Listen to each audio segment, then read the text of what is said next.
Awas hati-hati, investasi bodong muncul lagi nih.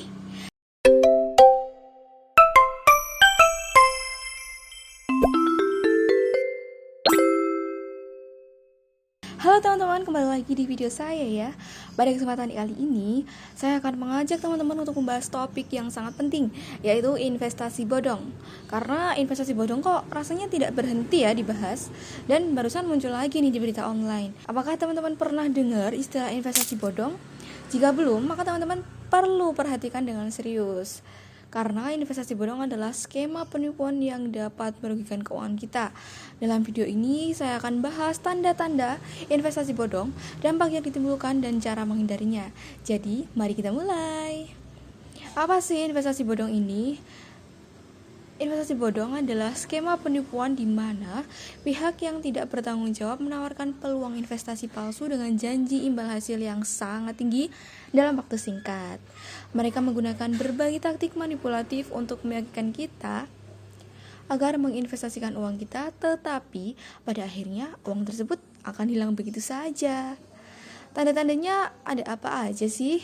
Nah, tanda-tanda yang pertama, janji imbal hasil yang tidak realistis. Waspada janji imbal hasil yang terlalu tinggi ya teman-teman dalam waktu yang singkat. Investasi yang sah biasanya menghasilkan keuntungan yang seimbang dengan resiko yang diambil. High risk, high return ya teman-teman. Yang kedua adalah skema piramida atau money game.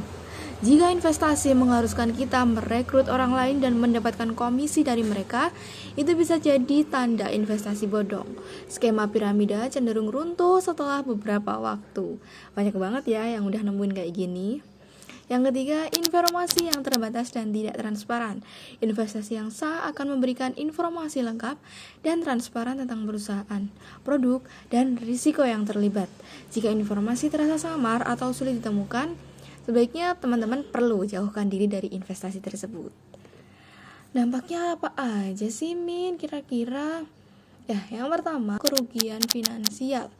Investasi bodong dapat menyebabkan kerugian finansial yang signifikan di mana uang kita hilang tanpa ada harapan untuk mendapatkannya kembali. Kedua, kerugian emosional dan psikologis. Tentu ya teman-teman, ini bisa terjadi. Kecewa dan stres yang dihasilkan dari penipuan investasi dapat memiliki dampak negatif pada kesejahteraan emosional dan psikologis kita. Kalau seperti ini berarti apa nih artinya teman-teman? Ada yang tahu nggak? Artinya adalah bahwa masyarakat ini masih rendah literasi keuangannya. Ibu Etika, seorang peneliti Senior Center of Reform on Economic atau CORE Indonesia, mengatakan bahwa tingkat inklusi keuangan kita ini tinggi, tapi tidak diimbangi dengan tingkat literasi keuangannya. Sehingga banyak sekali orang yang mengakses fitur-fitur keuangan tapi tidak paham mengenai fitur tersebut. Apalagi apabila sudah diimbangi dengan keuntungan tinggi dalam waktu singkat. Wah, langsung banyak yang tertarik ya teman-teman. Terutama pada konsumen yang cenderung memiliki sifat greedy. Kasih tipsnya dong Min, biar nggak sampai terjadi kayak gitu. Oke, tipsnya menghindari investasi bodong. Yang pertama adalah lakukan riset dan verifikasi.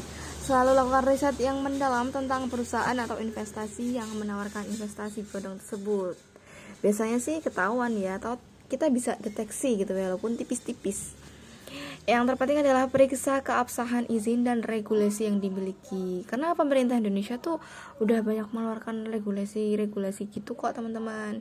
Kita bisa cari ya. Selanjutnya adalah jangan terburu-buru dan jeli. Jangan sampai kita tergoda oleh janji imbal hasil yang terlalu bagus untuk menjadi kenyataan. Berhati-hatilah dengan penawaran investasi yang terlalu memaksa. Yang ketiga, konsultasikan dengan ahli keuangan. Ya, kalau nggak bisa sendiri, kita harus cari orang lain ya teman-teman yang lebih ahli. Jika teman-teman ragu gitu, tolong carilah saran dari ahli keuangan yang dapat memberikan nasihat yang objektif dan membantu menghindari investasi bodong ini. Jangan sampai kita cari yang ahli tapi malah semakin menjerumuskan kita. Yang selanjutnya adalah yang paling penting nih, kita harus tingkatkan literasi keuangan kita. Biasakan untuk senang membaca, karena tingkat inklusi keuangan yang tinggi tidak diimbangi dengan tingkat literasi keuangan yang tinggi pula, maka konsumen ini akan rentan menjadi korban investasi bodong. Dan yang perlu teman-teman ketahui, Otoritas Jasa Keuangan atau OJK, bank, serta lembaga keuangan lain juga sudah banyak kok memberikan peringatan dan literasi keuangan bagi masyarakat. Jadi selalu perhatikan, jangan cuma konten-konten yang aneh aja yang kita lihat. Jadi kita harus aware juga dengan regulasi-regulasi pemerintah yang bisa di-share oleh OJK atau bank dan lembaga keuangan lainnya. Nah, kesimpulannya adalah investasi bodong merupakan ancaman serius bagi keuangan kita ya teman-teman. Penting bagi kita untuk terus meningkatkan pemahaman dan kesadaran tentang investasi bodong agar kita tidak menjadi korban. Jangan pernah ragu untuk bertanya, verifikasi, dan konsultasikan dengan ahli sebelum mengambil keputusan investasi.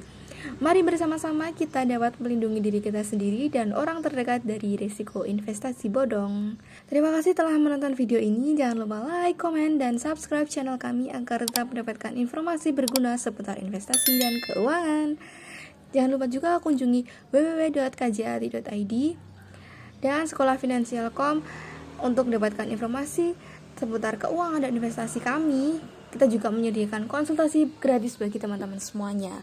Sampai jumpa di video selanjutnya. Tetap waspada dan bijak dalam berinvestasi. Salam growth mindset.